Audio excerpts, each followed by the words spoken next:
That's just how I naturally walk.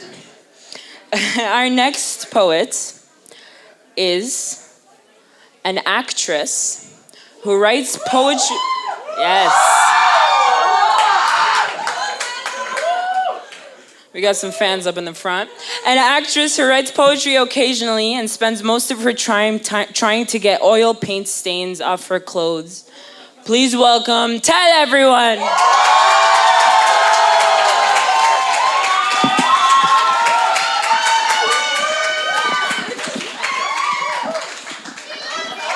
Thank you, guys.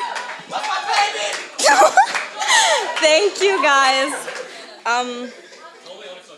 Closer, okay. Okay, so the first thing I wanted to say is that this poem is 2 years old, and when I revisited it a few weeks ago, it was unfinished. So I decided to finish it and perform it tonight. Okay, and it doesn't have a title, so I apologize for that. I thought I was in love with you, however, the sad truth is that I needed inspiration, and the way you abused my innocence was my foundation to create. I miss the way you'd put out your cigarettes against my skin, how you incessantly reeked of booze. I'm ashamed of it, but I'm addicted to the pain you inflicted. Your addictions infected me. I found myself drowning on the bitter taste of gin, whilst my lungs turned darker than the bruises you left. A vicious series of shots began. 2 shots in and nothing feels familiar anymore. 4 shots in and I feel disconnected. 6 shots in and my consciousness is slowly vanishing. 8 shots in, I've never had this much. 10 shots in, I could have sworn I'm not capable of taking more. 12 shots in and nothing. My thoughts have been silenced and my voice is echoing amidst an endless abyss. The past few months were a time of realization where every brush stroke was a cliffhanger, where every breath was a cliffhanger, but every brush stroke was an opening.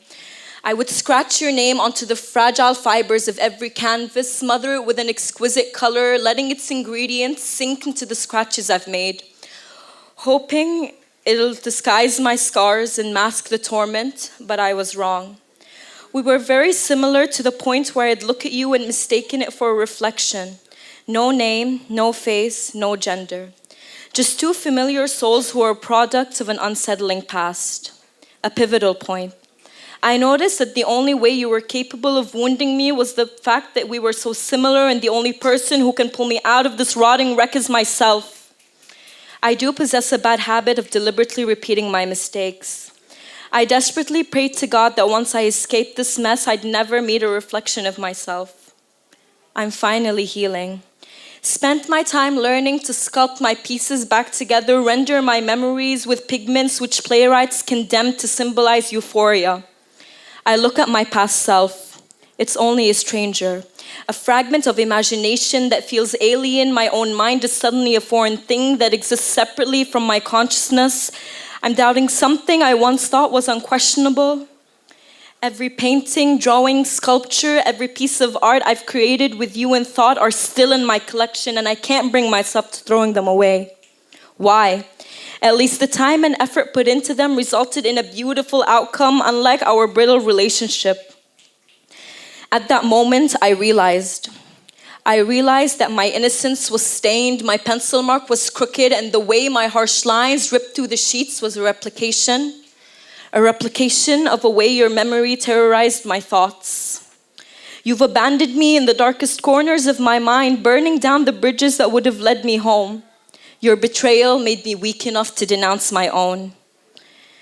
All that was left for me were these ashes of the demolished bridges. I used whatever escaped your fire to create a piece that I light up, leaving an ocean of tones behind it, each describing the day of the autumn you left me, disconnecting myself from your memory, untangling my tenuous veins to release your shards.